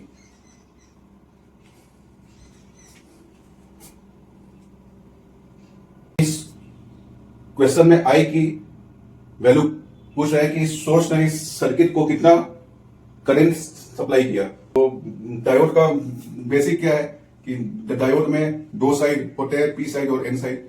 और अगर पी साइड की पोटेंशियल अगर एन साइड से ज्यादा अगर हो तो डायोड जो है वो ऑन होता है, it behaves as short circuit. और अगर वीपी अगर वीएन से कम अगर हो तो डायोड जो है वो ऑफ होता है, it behaves as open circuit.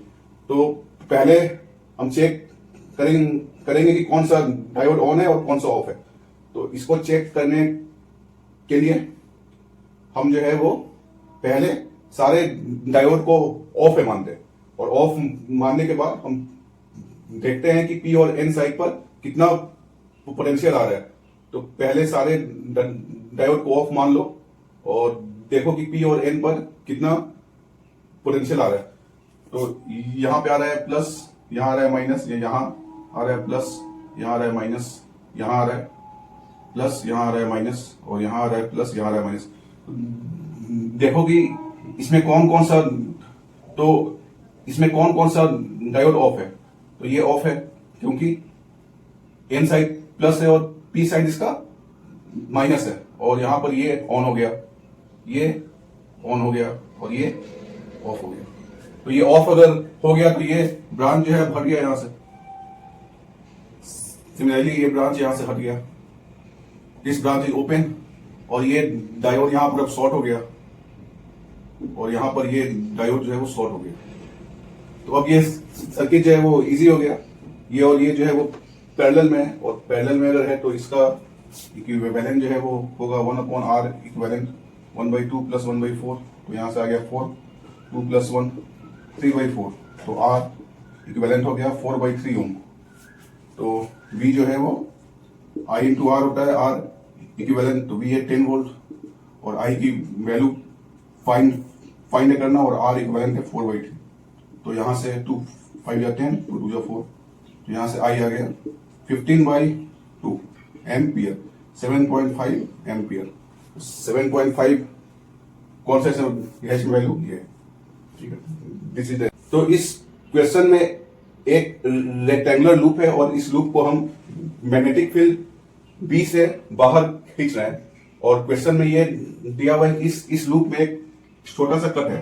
तो कट देने का मतलब ये हुआ कि इस लूप में ईएमएफ तो इंड्यूस होगा पर कोई करंट फ्लो नहीं होगा, क्योंकि यहां पर एक छोटा सा कट है और ये सर्किट जो है अब कंप्लीट नहीं है। और इस क्वेश्चन में एक ध्यान देने लायक बात यह है कि वो ये दिए हुए हैं कि जो बी का डायरेक्शन है वो शॉर्टर साइड के परपेंडिकुलर है। तो इस बात का ध्यान रखना था एग्जाम में, क्योंकि आप अगर यहाँ पे 3 अगर कहे दो और यहाँ पर 8 अगर कहे दो तो ये रॉन्ग होगा। तो यहाँ पर 8 होगा, यहाँ पर 3 होगा। V is perpendicular to shorter side. तो find the value of E. तो ई की वैल्यू कैसे आएगी? तो हम जब इस लूप को फिर से खींचेंगे तो एक क्या लूप के इस पार्ट में कोई वोल्टेज इंड्यूस होगा? नहीं होगा, क्योंकि ये पार्ट जो है वो फिर से बाहर में है।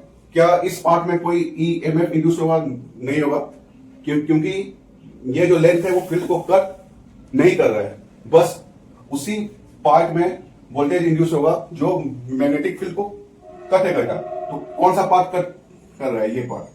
सो this is the problem of notional EMF.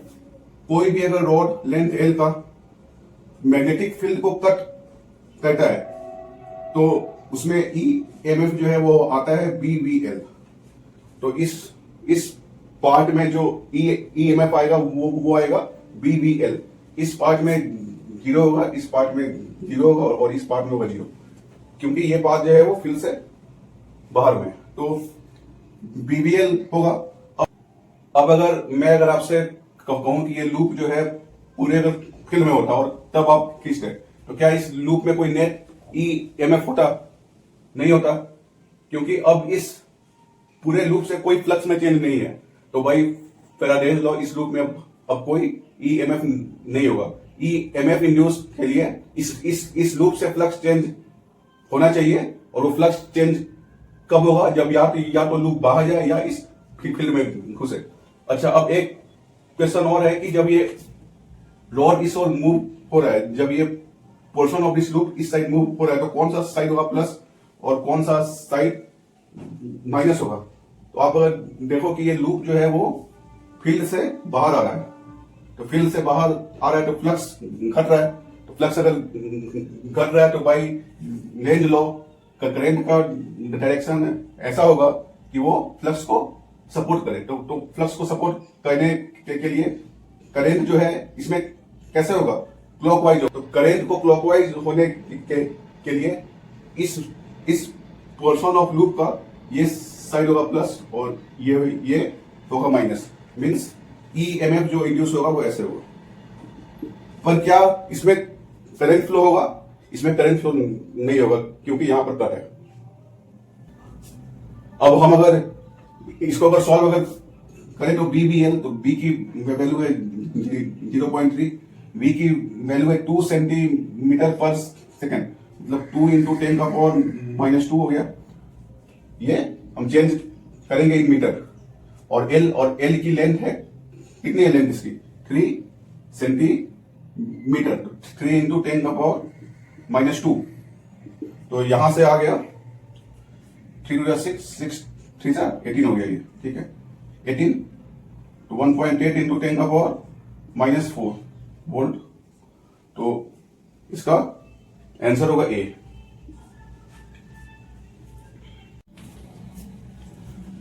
इस क्वेश्चन में एक बॉल को इस क्वेश्चन में एक बॉल को ऊपर फेंका गया और वो बॉल फिर ऊपर से फॉल्स बैक हुआ, मतलब नीचे आया। तो उसका वेलोसिटी टाइम ग्राफ कैसा होगा?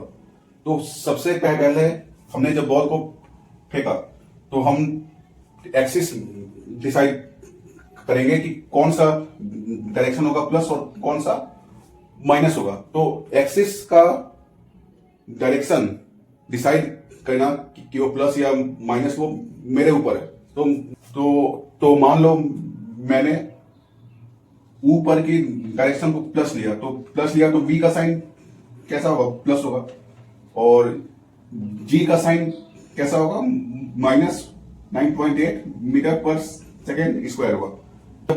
तो जब बॉल को फेंका तो v का साइन कैसा है, प्लस में है, और जब और उस टाइम v का जो मैग्नीट्यूड है वो मैक्सिमम है, और जब बॉल टॉप पर गया तो बॉल का स्पीड जो है वो 0 हो गया, और जब बॉल नीचे आया तब बॉल का फिर मैग्नीट्यूड बढ़ना स्टार्ट हुआ, और उसका साइन कैसा होगा, माइनस होगा। तो इसमें जो है वो v मैक्सिमम से 0 होगा, फिर निगेटिव डायरेक्शन में बढ़ना स्टार्ट होगा।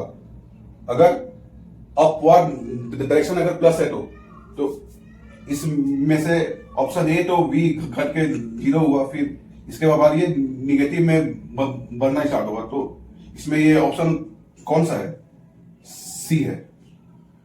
तो सी ओनली इसमें सही आ रहा है। पर हम अगर अप का डायरेक्शन निगेटिव अगर लें तब v का साइन कैसा होगा, माइनस होगा, और फिर उसका मैग्नीट्यूड जो है वो घट के 0 हुआ, फिर पॉजिटिव डायरेक्शन में बढ़ना स्टार्ट हुआ। तो उस केस में एक कैसा आएगा, डी आएगा। तो C and D both are right options. तो इसमें हम अगर देखें तो सी ओनली, डी ओनली, तो सी और डी इसमें दोनों सही है। So this question is bonus. Question जो है वो सिग्निफिकेंट फिगर पर है, और ये एक बहुत ही अच्छा सवाल है। इसमें कह रहा है कि एक क्यूब है जिसका मास इतना है और उसका साइड इतना है। तो ये पूछ रहा है कि एक क्यूब का डेंसिटी जो है वो कितना होगा। इसमें पहला पॉइंट ये है कि सिग्निफिकेंट फिगर क्या है। तो सिग्निफिकेंट फिगर ये बताता है कि मेजरमेंट जो है वो कितना एक्यूरेट है। जितना ज्यादा सिग्निफिकेंट फिगर होगा उतना ज्यादा मेजरमेंट जो है वो एक्यूरेट होगा। तो सिग्निफिकेंट फिगर ये बताता है कि मेजरमेंट में कितने वैल्यूज काम के हैं, और जो फालतू है वो सिग्निफिकेंट नहीं होते।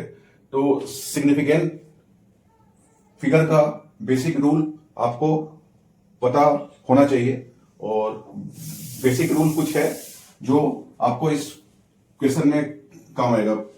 पहला कि all non zero numbers are significant, जैसे कि इसमें 4 सिग्निफिकेंट हो गए। इसी मेजरमेंट में नॉन जीरो के पहले वाले जीरो जो है वो सिग्निफिकेंट नहीं होते, जैसे 4, 5, 1, 5 के पहले अगर 0, 0, 0 है तो ये सिग्निफिकेंट नहीं होंगे। यहां अगर पॉइंट भी है उसके बाद भी ये सिग्निफिकेंट नहीं होंगे। तो इसमें 4 सिग्निफिकेंट डिजिट हो गए। उसके बाद रूल है कि अगर पॉइंट के बाद जो जीरोस हैं वो सिग्निफिकेंट होते हैं, जैसे इसमें 3 सिग्निफिकेंट डिजिट हो गए। 4.0 में 2 सिग्निफिकेंट डिजिट हो गए। अब एडिशन, सब्ट्रैक्शन, मल्टीप्लिकेशन और डिवीजन का रूल क्या है। तो एडिशन और सब्ट्रैक्शन के केस में, हम अगर 2 नंबर्स को ऐड कर रहे हैं तो एडिशन के बाद उसका जो फाइनल आंसर होगा वो उतना ही डिजिट तक होगा आफ्टर डेसिमल, जितना कि स्मॉलेस्ट है जिसको हम ऐड कर रहे हैं। तो जैसे यहां पर डेसिमल के बाद 1 ही है और यहां पर 2 है, तो ऐड के बाद जो है वो 1 ही होगा। तो 1 अगर होगा तो इसका आंसर जो है 9.8 होगा, मतलब डेसिमल के बाद हमको 1 ही लेना है इसमें। और अब मल्टीप्लिकेशन और डिवीजन का रूल ये है कि हम अगर 2 नंबर्स को मल्टीप्लाई या डिवाइड अगर कर रहे हैं तो उसका जो फाइनल आंसर होगा वो सबसे कम सिग्निफिकेंट डिजिट का होगा। यानी हम अगर दो नंबर्स को मल्टीप्लाई या डिवाइड अगर कर रहे हैं तो उसमें जो सबसे कम सिग्निफिकेंट है, जो सबसे कम एक्यूरेट है, तो फाइनल आंसर उससे ज्यादा एक्यूरेट नहीं होगा। यानी जो फाइनल आंसर होगा वो लिस्ट सिग्निफिकेंट जो है दोनों में उतना ही सिग्निफिकेंट होगा। जैसे हम अगर लिखे 5.0 इंटू 9.15 तो ये मल्टीप्लाई के बाद आ रहा है 525 745 तो ये आ रहा है 45.75। तो 45.75 में 1 2 3 4 5 सिग्निफिकेंट डिजिट है, लेकिन जो फाइनल आंसर होगा वो दो ही सिग्निफिकेंट होगा। तो दो सिग्निफिकेंट इसका कितना होगा 45, ठीक है। तो the final answer will be the list number of significant digit in the two. तो लिस्ट दो है तो यहां पर हो गया 2। सो this is the basic rule. और कुछ बेसिक रूल्स हैं जो आपको पता होने चाहिए। जैसे मान लो कि 9.45 है और 9.75 है, तो यहां पर हमको इन दोनों को दो सिग्निफिकेंट डिजिट तक लिखना है। तो दो सिग्निफिकेंट मीन्स 9.4 9.7 तक, और इस 5 को हमको करना है ड्रॉप। तो जब आप 5 को ड्रॉप करोगे तो चेक करो कि 5 के पहले इवन है कि और है। अगर इवन है तो इसको राउंड ऑफ के बाद ये 9.4 ही होगा, इसमें कुछ ऐड नहीं होगा। और वही ये अगर ऑड है, अगर 5 को ड्रॉप कर रहे हो और ये अगर ऑड है तब इसमें 1 ऐड होता है, मतलब 9.8 ही होगा। और एक रूल है कि अगर ऐसा है 9.4563 चाहे 9.4531, तो इस केस में अगर हम 5 को ड्रॉप अगर कर रहे हैं तो, और 5 के बाद भी कुछ है, जैसे यहां पर 6 3 है और 3 1 है, तब इवन हो चाहे ऑड हो उसे फर्क नहीं पड़ता। इवन हो चाहे ऑड हो, दोनों केस में 1 इसमें ऐड होगा, मतलब 9.5 ही होगा। तो इस बात का ध्यान रखना। तो अब हम अगर डेंसिटी पे आए तो density is mass by volume. अब मास जो है वो है 5.5 है 0, और वॉल्यूम है 9.0 इंटू 10 का पावर -2। इसमें ये हो गया, दिस इज इन मीटर, क्योंकि ये जो है वो सेंटीमीटर में है। तो 9.2 इंटू 10 का पावर -2 का होल क्यूब हो गया। तो इसको आप अगर सॉल्व करो तो एक बात का ध्यान दो कि इसमें कितने सिग्निफिकेंट डिजिट है। इसमें 2 ही है, ठीक है। 2 क्यों है? क्योंकि देखो 0.0090, तो ये जो तीनों जीरोज हैं वो सिग्निफिकेंट नहीं है। नॉन जीरो के पहले जितने भी जीरोज होते हैं वो सिग्निफिकेंट नहीं होते। तो इसमें 2 सिग्निफिकेंट डिजिट हो गए, तो इसमें हो गए 2 और इसमें है 4। तो फाइनल जो आंसर होगा वो उसमें 2 ही सिग्निफिकेंट डिजिट होंगे। तो अब हम इसको अगर सॉल्व अगर करें तो ये आएगा 5.580 बाई 729 इंटू 10 का पावर -6 होगा, ठीक है। तो यहां से हम अगर 3 जीरो अगर हटा दें, यहां से हम अगर पॉइंट को हटा दें तो हमको यहां पर 10 का पावर 3 से ये मल्टीप्लाई होगा। अब 10 का पावर 3 और यहां पर 10 का पावर -6, तो ये हो गया 10 का पावर -3, और ये -3 को हम भेज दें अगर ऊपर तो ये हो गया 10 का पावर 3। अब हम अगर 5580 बाई 729 अगर करें तो ये आता है 7.65432 इंटू 10 का पावर 3। अब इसमें आप अगर देखो कि ये हमको चाहिए अप टू 2 सिग्निफिकेंट डिजिट, और 2 के लिए हमें इसको राउंड ऑफ होगा करना। अब राउंड ऑफ करेंगे जब तो इस 5 को हमको करना होगा ड्रॉप। और 5 को जब ड्रॉप करेंगे तो 5 के बाद कुछ है ना, 432 है यहां पर। तो जैसे हमने देखा था कि अगर 5 को ड्रॉप कर रहे हैं और 5 के बाद भी अगर कुछ हो तो उसके पहले +1 ऐड होता है, तो यहां पर हो जाएगा 7.7 इंटू 10⁻3। तो x की वैल्यू जो है वो हो गई 7.7। सो this is the right option. देखो ये एक प्रिज्म का सवाल है और ये एक ABC एक इक्विलेटरल ट्राइंगल है। क्वेश्चन में दिया हुआ है कि ABC is a equilateral triangle, तो इसका जो हर एंगल जो होगा वो 60 होगा। और ये दिया हुआ है कि एक रे आ रहा है और PQ से आ रहा है और RS से इस प्रिज्म से बाहर हो रहा है। तो ये डेल की वैल्यू, ये जो रे बाहर जा रही है उसका इंसिडेंट रे के रिस्पेक्ट में कितना डेविएशन होगा, तो डेल की वैल्यू कितनी होगी। तो डेल की वैल्यू फाइंड करने के लिए आप ध्यान दो, इस ट्राइंगल में देखो, यहां पर इस ट्राइंगल का नाम, मैं इस पॉइंट का नाम अगर M दूं तो इन ट्राइंगल MQR, तो MQR में जो डेल जो है वो इसका और इसका सम होगा। ठीक है, किसी भी ट्राइंगल में हम अगर एक साइड को अगर बढ़ा दें तो इस एंगल का जो सम है वो ये प्लस ये होता है। तो डेल इज इक्वल टू, इसको हम अगर कहें x1, इसको कहें x2, तो del is equal to x1 plus x2। अब ये x1 और x2 कैसे आएगा, तो क्वेश्चन में दिया हुआ है QR is parallel to base, तो QR अगर इसके अगर पैरेलल है तो ये अगर 60 है तो ये पूरा जो है वो 60 होगा, और ये अगर 60 है तो ये पूरा जो है वो 60 होगा। अब अगर हम ध्यान दें तो this is the normal and this is the normal at the point of incidence. जिस पॉइंट पर ये इंसिडेंट रे आ रही है वहां पर ये नॉर्मल है, तो ये अगर नॉर्मल है तो ये जो एंगल होगी वो 90 होगी। देखो ये होगी 90, अब यहां से यहां तक है 90, यहां से यहां तक है 60, तो ये जो एंगल है वो कितना होगा, 30 होगा। अब हम अगर यहां अगर ध्यान दें तो सेम होगा, यहां से यहां तक है 90, यहां से यहां तक है 60, सो दिस विल बी 30। अब ये अगर 30 अगर है तो ये जो एंगल है वो कितना होगा। देखो ये इंसिडेंट रे जा रही है ऐसे और ये नॉर्मल है, तो ये कुछ ऐसे है, देखो ऐसे है, और यहां पर ये आई है, आई की वैल्यू है 50, तो ये है 50। ठीक है, तो ये कितना होगा, 50 होगा वर्टिकली अपोजिट एंगल। ठीक है, तो ये अगर आई है तो ये पूरा जो है वो आई होगा, यहां से यहां तक जो है वो 50 होगा, तो दिस इज 50।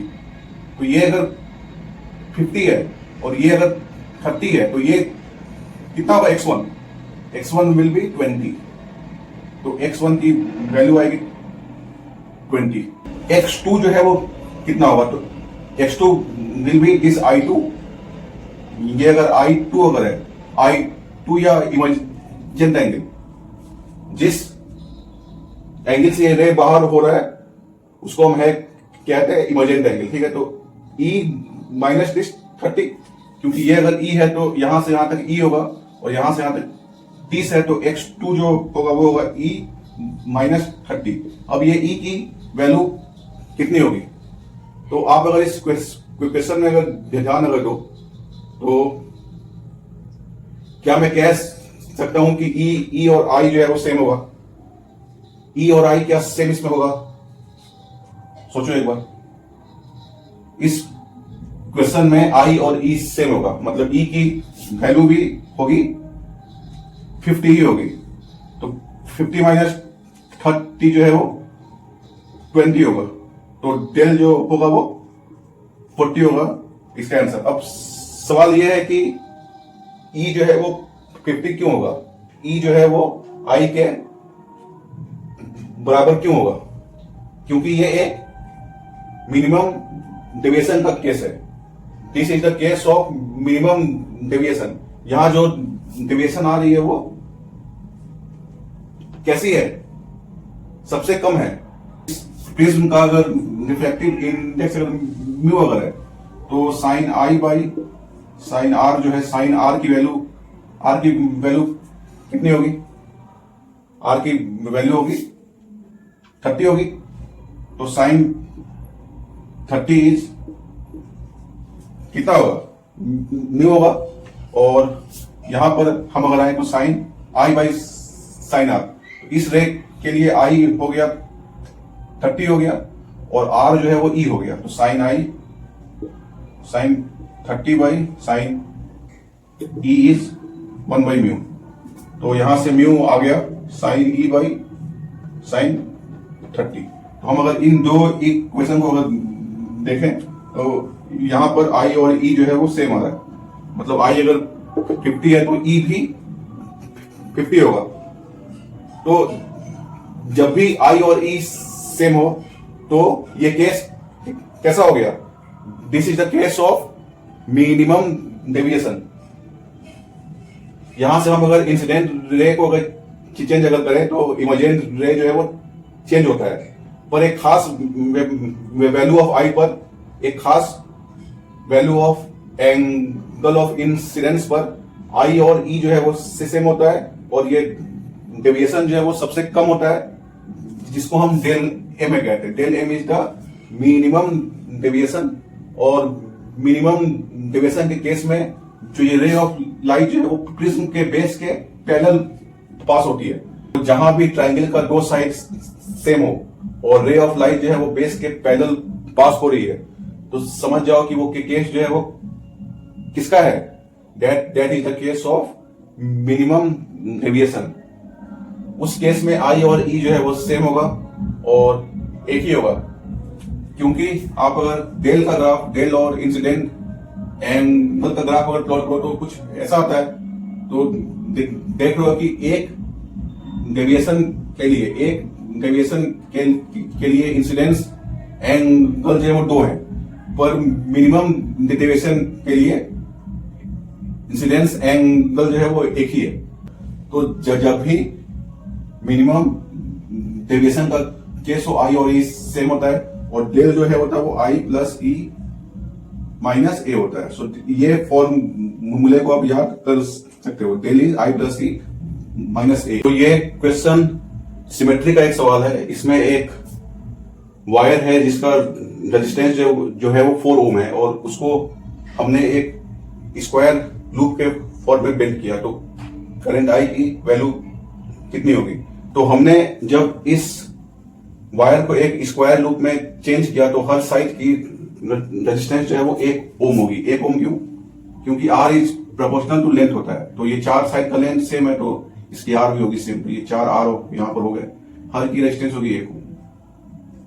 अब यहां से जब करंट आई आएगा, इस आई की वैल्यू हमें फाइंड करना। तो आई जब यहां से आएगा, तो जब ये आई यहां पे आया तो अब इस आई के पास 2 रास्ते हैं, एक रास्ता ऐसे है और एक ऐसे है।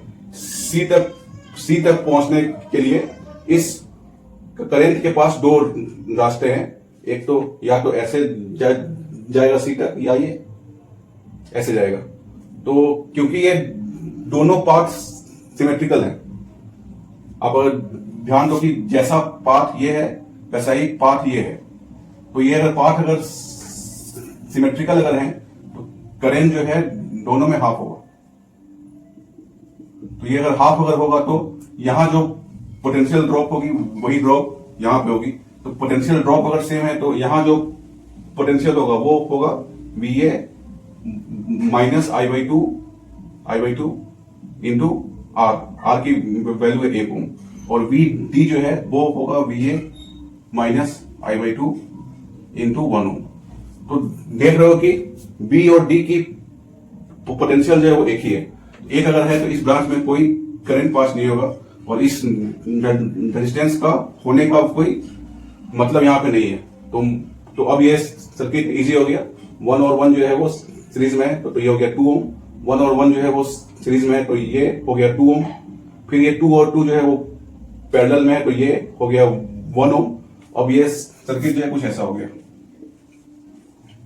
1 ओम और ये हो गया 2 ओम। तो आई की वैल्यू जो है वो होगी 2/1 एम्पियर, तो ये हो गया 2 एम्पियर। तो this is the right answer. असल में आप अगर देखो तो ये सवाल जो है वो बैलेंस विथ स्टोन ब्रिज का है। विथ स्टोन ब्रिज कुछ ध्यान में आ रहा है ऐसा?